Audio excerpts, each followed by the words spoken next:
Hi, everyone. Thank you all for joining us today. I wanted to just start by thanking you for all for joining us. So we've hosted 4 of these federal town halls around the state in the last month or so. We did one in each of the 4 congressional districts.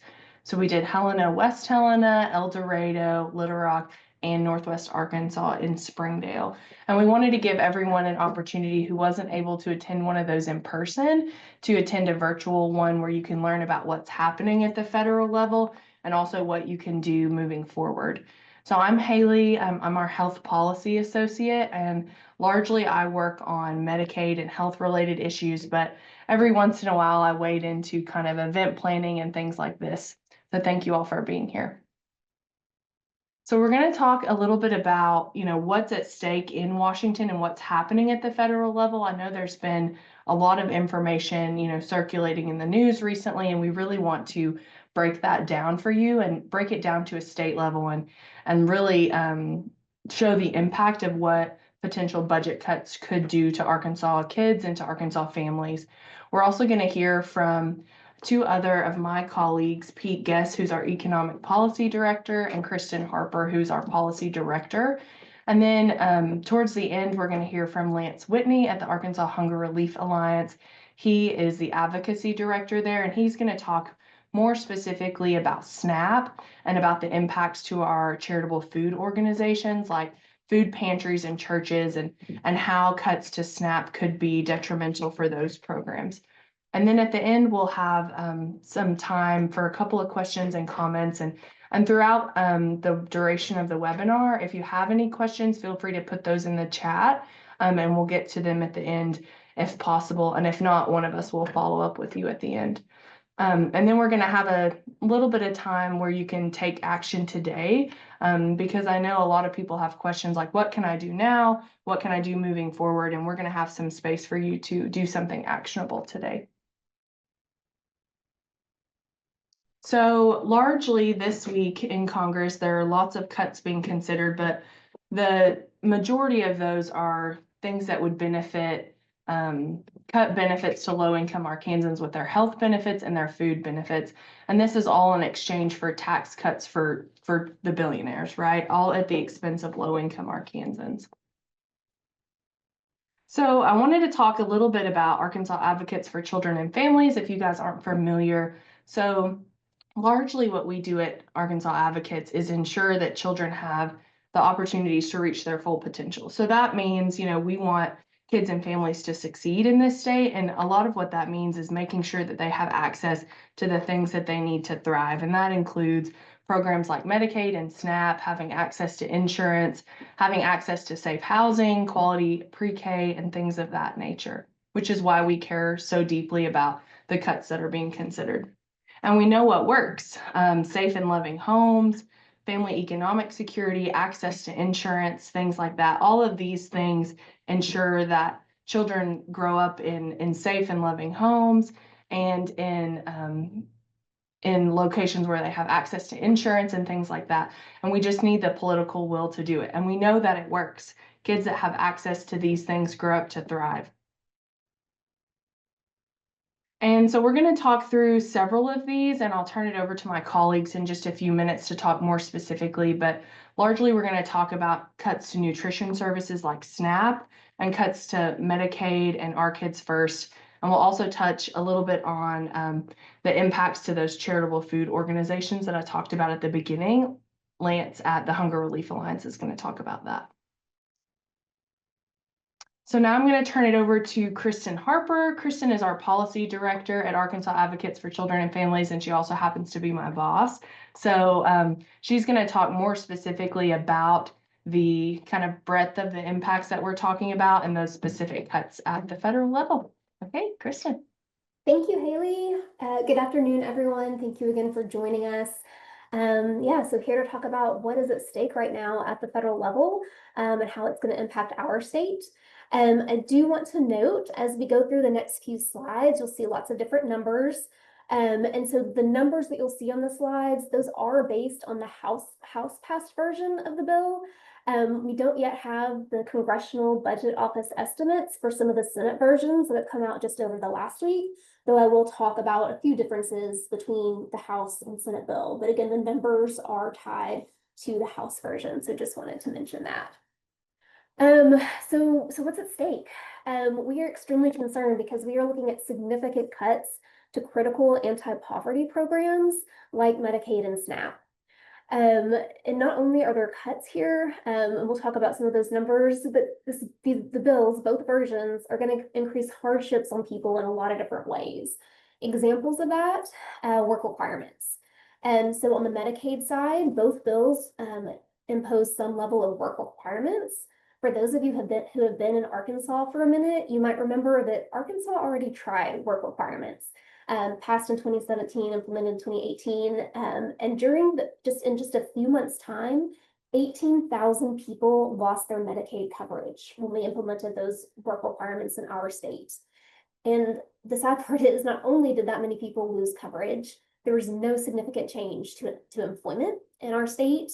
And sadly, approximately 95% of the people who were removed from Medicaid during that time, those were due to administrative errors. So we already know that work reporting requirements specifically don't work. On the SNAP side, now in the existing SNAP program, there are already some work requirements if you don't meet certain exemptions. But this bill would make much harsher work requirements, and we'll talk a little bit more later about exactly what that looks like. Other hardships on the Medicaid side, there would be more frequent administrative reviews, which is just more red tape, and really just increases the chance for errors, especially when we know there have been reductions in staff that have to process those redeterminations for Medicaid. All of that, between the cuts, between these increased hardships, the estimates are that it's going to leave about 10.9 million people without health coverage in our across the nation. The other issue, this bill would offload costs to states. On the SNAP side, historically, the actual SNAP benefits have always been 100% funded by the federal government. Under this bill, there are different amounts with each bill, but those would be shifted to our state, which we're very concerned about, because after decades of tax cuts, and that we have to have a balanced budget, we don't have that in our budget to be able to make that up. And so the other side, on the Medicaid side, one example of how they shift cost to states, there's something called provider taxes. All you need to know about them is that is one way that we fund our state match on the Medicaid side. And this bill would either stop, and when the Senate version would start to chip away at that. And so it's going to be more difficult for us to come up with our state match. And here's the kicker. All of these changes, all of these cuts, this bill is not going to reduce the deficit. In fact, it allows it to increase by nearly 2.4 trillion, that's with a T, over the next 10 years. And that's because this bill would not only extend the 2017 tax cuts, but it would add trillions more in cuts, as Haley said, primarily for the wealthy. Now it does increase the temporary child tax credit from a maximum of $2,000 to $2,500. On the House bill, that would be temporary until 2028. On the Senate side, that increase would be permanent, which in theory sounds good. Our concern about the child tax credit is that the people who need it most, they would be left out of this. So you see here, because with the tax credit, if you don't have enough taxable income, so your low income families, you're not going to benefit from the expanded credit. And you see here just a couple of examples on the slide, right? So you've got a single parent, 2 kids making $16,000 a year. They would get a credit in the amount of $2,025, whereas 2-parent home, 2 kids making a combined annual earnings of $400,000, they would get $4,000. So it just doesn't make sense. In Arkansas, that's 243,000 kids that would miss out on this expanded credit. And so just concerned about that it's not going to the people that need it most. And we know that expanded child tax credits work. We saw that with some of the COVID relief funding we had when the federal child tax credit was implemented, and that lifted hundreds of thousands of kids out of poverty across the nation. So it's just a shame that we can't take that lesson learned here. All right, so talking a little bit more about what this looks like in terms of these cuts to essential services. On the SNAP side, we're looking at $300 billion in SNAP cuts. That would be the largest rollback of food assistance in history. And these state costs that I talked a little bit about earlier. Essentially, the idea is based on what's called a state's error rate in SNAP calculations, a state would have to take on a certain percentage of paying for the SNAP benefits in our state. And again, we just don't have the budget right now to do that. On the Medicaid side, looking at $700 billion in Medicaid cuts. And very similarly, that would be the largest cut in the program's 50-year history. I do want to say on Medicaid, the focus today is on Medicaid, but just quickly, I want to say that there are a lot of changes. If you get your insurance through the marketplace, there are a lot of changes to the marketplace coverage too in this bill. So just wanted to mention that out loud. So we won't be able to go into that unfortunately today, but no changes are coming there too. So I want to talk a little bit about the current landscape first in Arkansas before we talk about the impact in Arkansas this bill would have. So right now in Arkansas, more than 800,000 Arkansans have Medicaid coverage, and of those, more than 400,000 are kiddos. Drilling down just a little bit more here in terms of who Medicaid currently covers in Arkansas. I'm not going to read all of these to you, but do want to highlight a couple. So almost 40% of our births are covered by Medicaid here in our state. And when we say births, that's not just the delivery, right? This is also talking about access to critical prenatal care, as well as the delivery and postpartum care. 5 and 8 nursing home residents. So that's about 65% of our residents in nursing homes. They rely on that Medicaid coverage to have that kind of care. I would also mention that Medicaid is the largest payer for mental health treatment and substance abuse. So these are all really critical services that we need in our state. So in terms of the impact, again, not going to read all of these figures to you. But the early estimates for the House passed version, we're looking at in Arkansas anywhere from 100,000 to 160,000 people losing their health insurance. That's an $800 million in federal cuts to Arkansas. And then you see this GDP loss here. Because an important thing to remember is even if you yourself are not covered by Medicaid, it affects more than just those who receive Medicaid as their health insurance. If we see these kind of cuts, we will undoubtedly see rural hospitals in particular close in our state. Hospitals really rely on Medicaid to keep up and running. You may have, there were just a couple weeks ago, there was an article in the paper highlighting that many hospitals, particularly rural hospitals, are already operating at a loss. So if some of these cuts come into place, we will for sure see hospitals close. So that means harder to access care. You're going to have to drive farther to get to a hospital. That means people who are employed by those hospitals, from billing and coding to the doctors, are going to lose jobs. So there are definitely ripple effects to this bill. Also want to talk a little bit about the impact this bill would have to immigrant and migrant communities. In the initial version, the House version of the bill, the state would be punished for covering lawfully residing immigrant children. So I do want to be clear that Medicaid has strict and longstanding eligibility requirements that prohibit states from covering undocumented immigrants. But what we're talking about here is people who are lawfully present. How this would happen in the House version is that if we continue to cover lawfully residing immigrant children and pregnant women, they would reduce our federal match for Medicaid from 90% to 80%, which maybe 10% doesn't sound like a lot, but let's be clear, with the program the size of Medicaid, it would be a lot. But the real issue is in our state and state law, it says if the federal match for our Medicaid expansion program goes below 90%, then the whole program goes away. So that is an example of how we would be punished for covering these lawfully residing immigrant children. Now, the Senate version is a little bit better, but again, the takeaway here is either version of this bill is going to result in people losing health coverage as well as food assistance. Also, in terms of how this impacts immigrant communities, the child tax credit, which we talked about a minute ago, In the House version, both parents, if it's a two-parent home, would have to be citizens, or would have to have SSNs, in order for their kids to get the credit. Senate version is a little bit better. It only requires one parent. And finally, there would be no SNAP coverage for refugees or asylees. It would only be for legal permanent residents, so also known as green card holders, and a few others very specific categories.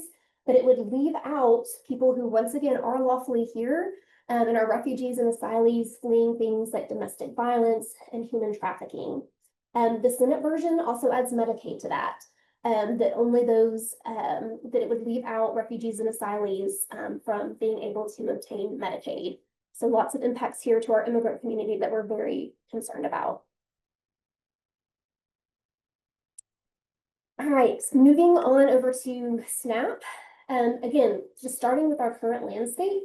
Right now in Arkansas, right now, in state fiscal year 23, more than 400,000 Arkansans received SNAP at some point during that year. This is really important to think about because Arkansas is the most food insecure state in the nation. Our food insecurity rate is 18.9% compared to 13.5% nationally. So SNAP is a much needed program in our state to help us fight hunger. I would also mention that, I think this is coming up, of those 400,000, about 170,000 were kids, and more than 45% of people who receive SNAP, those are in families that have older adults or disabled family members in their homes. So looking a little bit more at the SNAP proposal itself, again, you've heard me say this a couple times, this idea about shifts to the state and having to, for the first time ever, having states take up some of the costs for the direct food benefits. That would be an impact of 109 million in the House passed version. The Senate is a little bit better, 55 million would be the impact. But either way, without a sufficient state budget to backfill that, what's going to happen is either we are going to have to shift funds from other programs to be able to continue SNAP on our state, or you might see additional state level eligibility requirements to reduce the number of people who would qualify, or maybe it reduce the benefit amount. And keep in mind, right now, the average SNAP benefit is just a little over $6 a day per household member. So when people receive SNAP benefits, it's generally not just a whole lot, right? It's to supplement, it's not their whole food budget. And so again, we don't have the money to be able to take on these cost shifts that this bill is proposing. The bill also proposed to cut benefits over time so that it wouldn't adjust for inflation and as grocery prices rise. And of course, we all know just in the last few years how much grocery prices have gone up. The work requirements that I briefly mentioned at the outset. So how this would change is for older Arkansans right now, once you hit 54, then you can be exempt from the work requirements, but this bill would raise that up to age 65. Also really concerned about parents. Currently parents are exempt from work exemptions. Under the House passed version though, if you have kids under 7, you would still be exempt, but after that, you would not.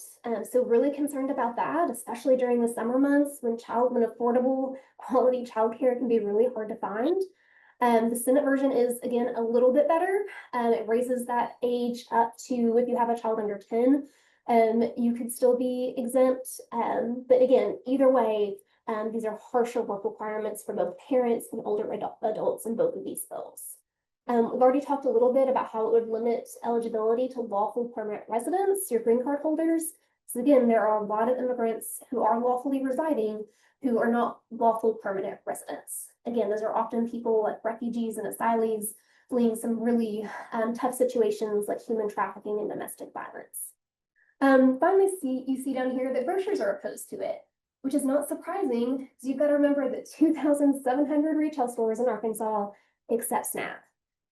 Some of those, yes, are your big name stores, but some of these are mom and pop shops as well, who really need SNAP to make sure that they can keep their businesses open, pay their staff, and keep prices affordable. SNAP does more than just feed people. For every dollar in federal funds of SNAP, that generates $1.79 in the local economy. So again, even if you don't receive SNAP yourself, it has a bigger impact on our communities if we see some of these cuts come into play. Finally, I would just reiterate here to remember that 45% of Arkansans enrolled in SNAP live in households that are raising growing kids. Once again, SNAP isn't just about filling bellies, so that is very important. But from a health perspective, we know that when kids have enough to eat, they have better attendance at school, they have better behavior, they have better academic outcomes, as well as better long-term health outcomes. So I know I just threw a lot at you, but I really want to give you a better sense of how this might look like. We've talked a lot of state level numbers, but I'm very excited to invite my colleague Pete, our economic policy director, on next, who has done a lot of incredible work to create some interactive maps that will show you at the county level what some of these changes mean to your county in terms of lost dollars, lost coverage, lost health insurance coverage, et cetera. So Pete. Thanks very much, Kristen, and thanks to all of you for attending today. Yes, I think Kristen's made it really clear that this is not an abstract theoretical conversation, right? We know that this is really going to hurt the state of Arkansas, and not just the state, it's the local communities. And so we wanted to provide a tool so people could explore what this means for where they live. And so we do have these maps out on our website. Yes, there's the crazy long URL at the top there that we're not expecting you to memorize. Remember, you will get a copy of the slides so you can go there, but I also want to show you how to easily find it from our website and demo the maps a little bit. So let me share this with you. All right. And so our website is just aradvocates.org. So you can navigate there and check this out. And right here on the homepage, down here in the below the picture, you'll see a federal advocacy link. You click on that and you get some background about what's happening right now, how you can get involved, lots of good resources behind some of the numbers that Kristen shared with you. But also right here on the right is the link to the maps. So I'll click on that. There's a lot of data in these maps, so they are a little bit large. So it might take a little bit of time to load on your computer, but it will eventually, I promise. The first thing I want to point out is that these maps are, just as Kristen said before, based on the numbers that are coming out of the House version of the bill. We will update these as we get more information on the Senate side. But early indication, there's not a whole lot of difference. Right, and so very first map, let me give you the title here a little bit, is a Medicaid dollars lost. So you see the variation around the state by county. But in all these maps, you get to roll over the county where you live, any counties you're interested in, and it will tell you not just how much money will be lost from that county, but also how many people are likely to become uninsured because of the bill, if the bill gets passed in its current format. And so, yes, Little Rock seems to dominate here with over 20,000 newly uninsured people. But obviously, that's driven by population as much as anything. But it hurts all across the state. Yes, next map is the same sort of idea, only with SNAP. And again, you roll over and you get how many millions of dollars are lost from each county. All right, then we go on down. This is just a summary map of both those things because taken together, we're really going to hurt some of our communities. And you see, for example, across the state, Phillips County, $122 million lost thanks to these changes to SNAP and Medicaid. And the last map, which is really interesting, not only does it show you the percentage of people covered by Medicaid in each county, but also where our hospitals are. You may have heard that rural hospitals are going to be especially harmed by this. because so much of the services they provide are actually covered by Medicaid. And so when you see counties that are, especially the yellower ones, right, where 30 to 40% of the population is covered by Medicaid, these hospitals are going to be especially at risk. But I want to emphasize it's not just rural hospitals we're talking about here. Medicaid expansion, when it happened, the University of Arkansas for Medical Sciences saw its uncompensated rate drop from 14% to 4%. So if we expect to lose the Medicaid expansion, even UAMS, this big, state hospital, is going to be facing all kinds of shortages from uncompensated care. Yeah, so if you have some time, please explore that and learn more about your own county as we go through this. Rebecca's putting the slideshow back up for us.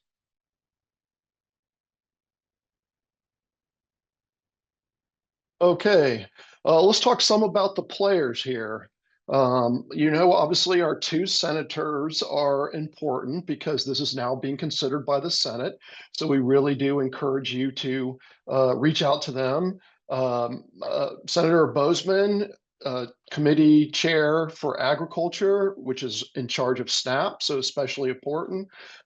Senator Cotton is the number 3 in leadership in the Senate, so also very, very important. So we really encourage you to think about both of them in your advocacy outreach.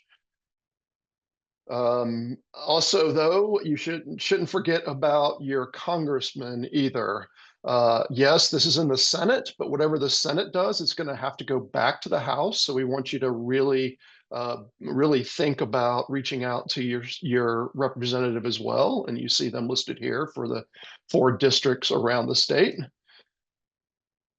And what's the message? I think you've heard this a lot already from us, from Kristen especially, that these Medicaid and SNAP cuts will really hurt. This pushes massive costs to the state government and to Arkansans, and we're paying for essentially tax cuts by cutting essential programs that Arkansans rely on. And make it clear, you may not be on Medicaid or know people on Medicaid, but every community is affected in Arkansas. Will create higher food costs and higher health burdens as well. And so what can you do? In just a moment, we're going to give you some time to create an action alert, complete an action alert, and email to your representatives. We really want to emphasize, make it personal. Talk about how this will affect you and your community. And we want to have a multiplicative effect here too. So please reach out beyond your immediate family to talk about your friends, your extended families, your neighbors. They all need to be involved with this.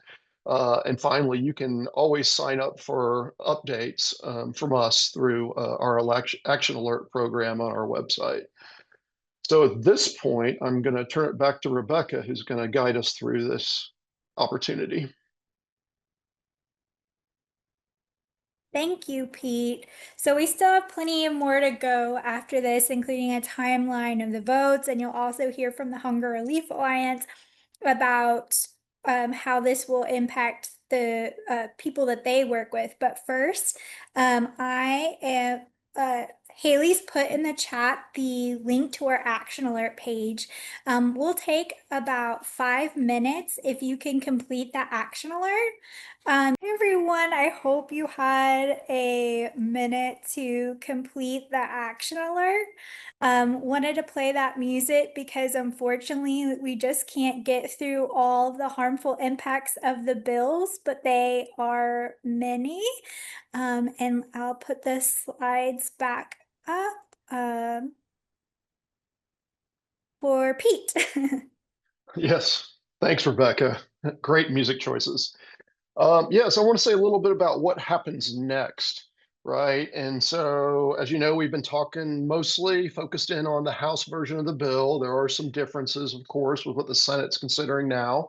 But the House Budget Committee, so this got out of committee on May 18th, right on party lines. You see 17-16 was the vote. And then a very few days later, it passed the entire House by one vote. So this is a controversial bill. There are a lot of people who don't like it. There is opportunity to disrupt, right, from all of us. Um, so right now, the various committees in the Senate are working on the bill. They've been releasing the draft language a little bit at a time, so we know a little bit more about what's going to happen with Medicaid, what's going to happen with taxes, what's going to happen with SNAP. We expect probably the middle of this coming week for the full draft to be released on the Senate floor. So sometime this coming week. And the hope, according to Senate Majority Leader Thune, is that they'll get a vote sometime this coming week. That's really ambitious. A couple things have to happen. There's going to be maybe 2 days of amendments that are offered to the bill, and that's a really long process in the Senate. And also, this has to go through something called the bird bath. That's BYRD. That's because Senate rules say that only items related to the national budget can be included in a reconciliation bill. And there's some stuff that's pretty controversial and probably does not meet that requirement. So the parliamentarian will go through and identify things that can't be allowed to go forward. But ultimately, Thune has said that by July 4th, he wants to send this to the president. Again, that's really ambitious. They may suspend the July 4th break to try to make that happen. I think at this point, it's more likely that this will continue into July and get done by the big August recess for Congress. But that doesn't, I don't say that to mean this isn't really, really urgent. I encourage you to, beyond what you just did a minute ago and that action alert, keep up the pressure, keep stuff going. The more we disrupt and the more we delay, the more we can get this really, truly awful stuff in the bill out of the bill. So keep the pressure up. All right, at this point, I am going to turn it over to Lance of the Arkansas Hunger Relief Alliance to share some wisdom. Thanks, Pete. I'll bring up all the wisdom I can. First, thank you for having me on here. I am Lance Whitney with the Arkansas Hunger Relief Alliance. I am the advocacy director, and we represent the entire state of Arkansas in fighting food insecurity. So, with that being said, lots of information has been already noted on here as to what the proposals are, how they're going to react to the state of Arkansas and nutrition and fighting food insecurity. So, first, I want to say there's a lot of news that's here. How you, if you've been in this for a while, it can get a little bit concerning, but I want to say that it's also never been a better time to be an advocate. There are ears waiting for the public to be able to tell them their feelings on some of these things. The legislators and the congressional delegates are definitely wanting to know the thoughts from the state of Arkansas that represent Arkansas. And we need to make sure and use this time very valuably. So, some of the comments that were made that I was asked to speak on today were the Charitable Food Network and fighting food insecurity. Arkansas Hunger Relief Alliance, along with many of our partners, including those who presented here, uh, have been pushing really hard to educate and basically connect the dots with food is education, food is healthcare, and food is absolutely sustainability within a community. So when we're going through this, some of the comments that were made during the past legislation or some of the thoughts that we're hearing is that the churches and the charitable of the churches, the pantries, the food banks, the charitable food network just needs to step up and be able to do this. Let me give you a little bit of what that load would look like. So as we're looking at currently existing policy through SNAP for every one meal that the Charitable Food Network is able to supply to the community, SNAP provides 9. So just looking at that simple statistic there, that would be adding 8 times the load onto the Charitable Food Network. So what does that mean for all the communities? It means an additional cost to every one of the 6 Feeding America food banks, which reach out to give uh, affordable food to the pantries, or be able to have affordable food for the pantries to purchase at a reduced rate so that they can have plenty to hand to their communities. So this upgrade of the proposal of this bill is going to cost, I guess I shouldn't say upgrade of a bill, it's an uptick of cost because of this bill, uh, is looking at, for just the state of Arkansas and just for purchasing food alone from the food bank, for the food banks to pass down to the pantries, is a $45.8 million expense. Now that's taking into account what they're currently doing and then the increased uh, estimation of what it would be if these current proposals from this big bill would do to the Charitable Food Network. Now, I want to put that in a little bit farther extent to say that $45.8 million annually does not include the need for additional warehouse space to store the food. That's just the cost of the food. Nor does it say the number of employees needed to be working that area, the capacity to refrigerate perishable items, the transportation cost to get to all the different pantries.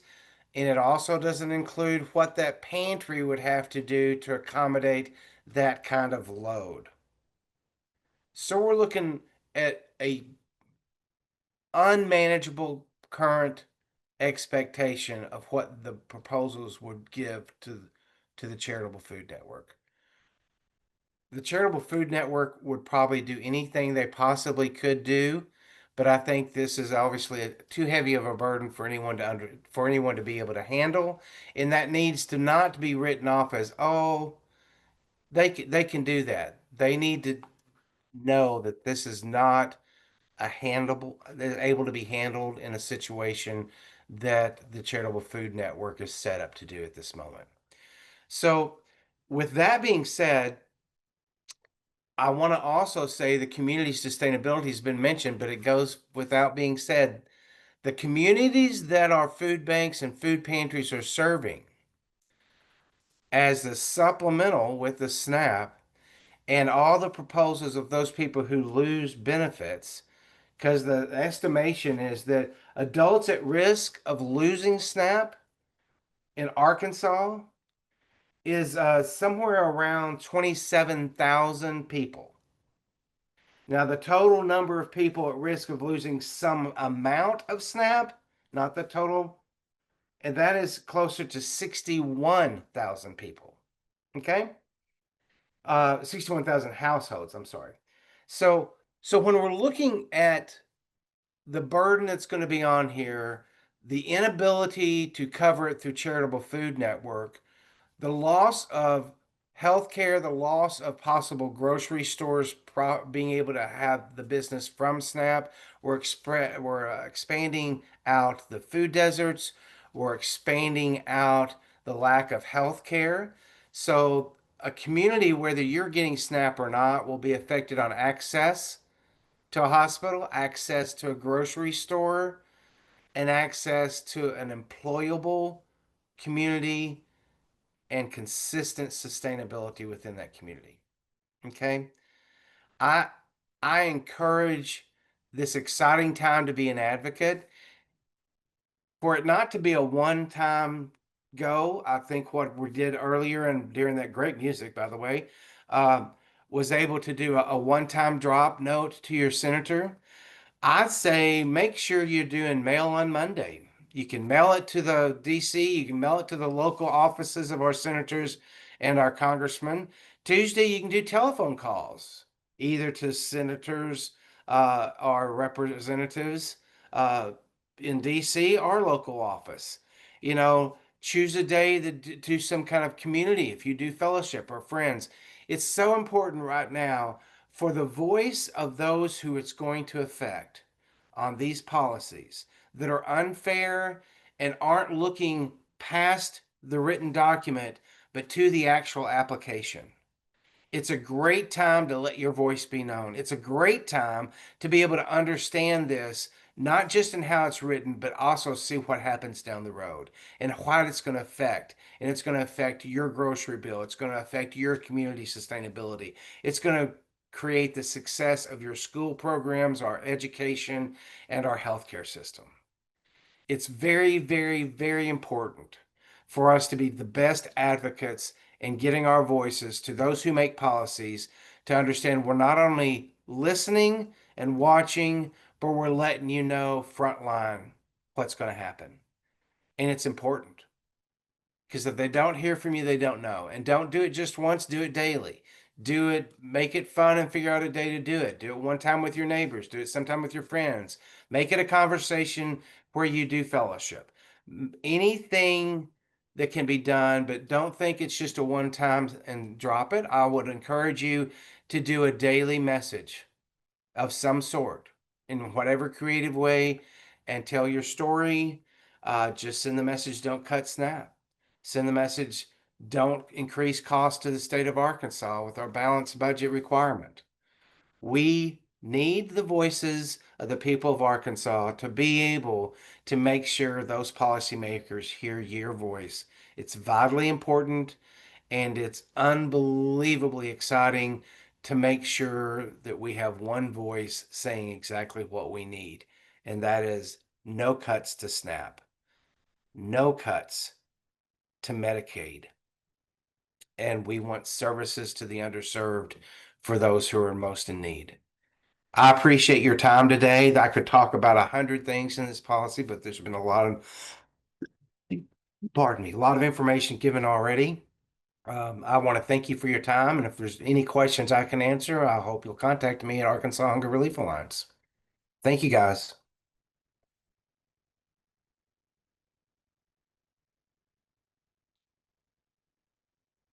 Thank you, Lance. We've got a couple of minutes if we want to answer any questions. Briefly, we've got just a few minutes. And then if you are still kind of digesting all of the information that you've received, you can also direct any of your questions to anyone at Arkansas Advocates or to Lance directly. So I'll just take a couple. We did Go have ahead. one question earlier while people are still putting theirs in the chat or the Q&A. How can I get more involved? I think that was both with Arkansas Advocates, but maybe also with the federal advocacy. Yeah, I think that's a great question, and I'll take a stab at it. And if anybody else wants to jump in, they can. I think Lance said it perfectly, and I was going to say this at the end anyway. There's never been a better time to be an advocate. There are so many ways that you can make your voice heard, like Lance was talking about, and whether that is direct mail, email, telephone, visiting your congressional offices, just making sure that people are hearing your voice, hearing that you care, hearing about how this would impact your community. And also in general, just to get involved with Arkansas Advocates, there's a lot of information that we didn't talk about that is on our website. So if you'll visit the events tab at aradvocates.org, there's a couple of different things that we're hosting around the state coming up, including our policy symposiums, where we talk more about Arkansas policy. And then there's also a couple of ways you can sign up for our email list, texts, and things like that.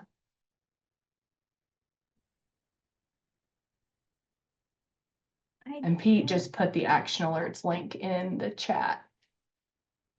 I don't see any other questions. I'm sure people are absorbing all this information. Like you said, it's a lot and it's not even everything. So Okay, well, in the meantime, if you guys have questions, feel free to drop them in the chat and one of us will either respond back to you in the chat or we'll find a way to get you that question answered after we get off the webinar. So I'm going to move us into our closing. First, just thank you all for being here today and spending your lunch hour with us. As I said before, there's a lot of information that is not listed and not that we didn't get to talk about today. There's the information in the landscape is changing daily. And so we encourage you all to be making those calls to your delegation, send email, send text, talk to your neighbors, do the 1 day of community, like Lance said, and make sure that the people that you're close with know what's happening to their communities and at the federal level. And here is all of our social media, and then also how you can sign up for those action alerts that Pete put in the chat. I just encourage you, even if you are not directly impacted, someone in your community is, and you will be in turn if your hospital closes, if your grocery store closes. Your neighbors have Medicaid or SNAP, your friends, the kids at your children's school, entire communities will be impacted if these go into effect.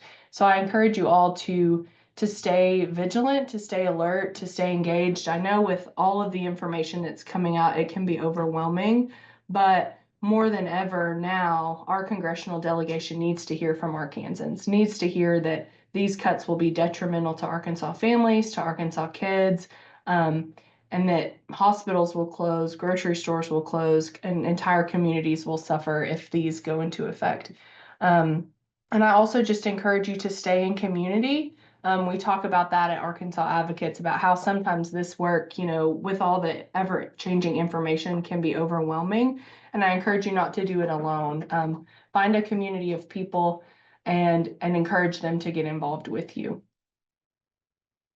And if anybody has any questions, feel free to put those in the chat, and one of us will get back to you. And as Rebecca stated at the beginning of the webinar, the slides and the recording will all be sent to you, as well as probably some additional information. And if you're looking for more information that you didn't get today, there is also a lot of information on our website, on our blog, and there'll be a blog post coming in the next few weeks about a recap from the in-person town halls and this town hall with more information on how you can stay involved.